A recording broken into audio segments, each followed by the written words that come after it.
Cops who have arrested or pulled over other cops. What happened? I work as a police officer in a city that's not far from my much smaller hometown. The kind of place where everyone sort of knows each other, or at least hears about what's going on. The town leans upper middle class, quiet mostly, with the usual small town vibe. One thing that stood out was the school officer assigned to the high school, a position people saw as important, respected, the kind of job that comes with a certain level of prestige and trust. One night around 10 p.m., we get dispatched to a domestic disturbance call. The location turns out to be the school officer's own house. When we arrive, the scene is chaotic. The guy had crashed his car into his driveway, apparently while trying to run from his wife. She was standing outside, holding a golf club, smashing his car windows. She was furious, yelling, swinging that club like she wanted to demolish everything.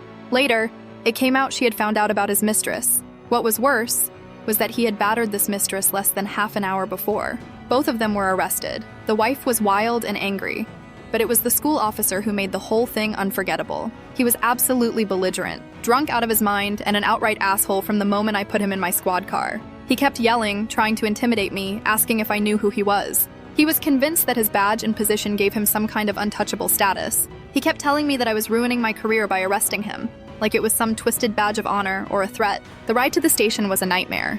He didn't stop yelling and trying to talk over me, claiming he was better than everyone else. It was clear his ego had completely taken over. At the jail, it got even worse. He outright refused to follow orders. The booking officers tried to get him processed, but he ignored commands and acted like he was above the whole system. Eventually, they slapped on a resisting arrest charge on top of everything else. Domestic violence, assault, destruction of property. He had a long list of charges, but the resisting arrest part showed just how uncooperative he was. The whole situation blew up fast in the community. Once the news leaked, the school didn't hesitate. They fired him immediately. No second chances, no excuses. His cushy school officer job was gone in an instant, along with whatever respect he thought he'd earned. In the days following, rumors flew. People couldn't believe that the man charged with protecting kids was living a double life filled with violence and lies. It was a huge shock to everyone who had trusted him.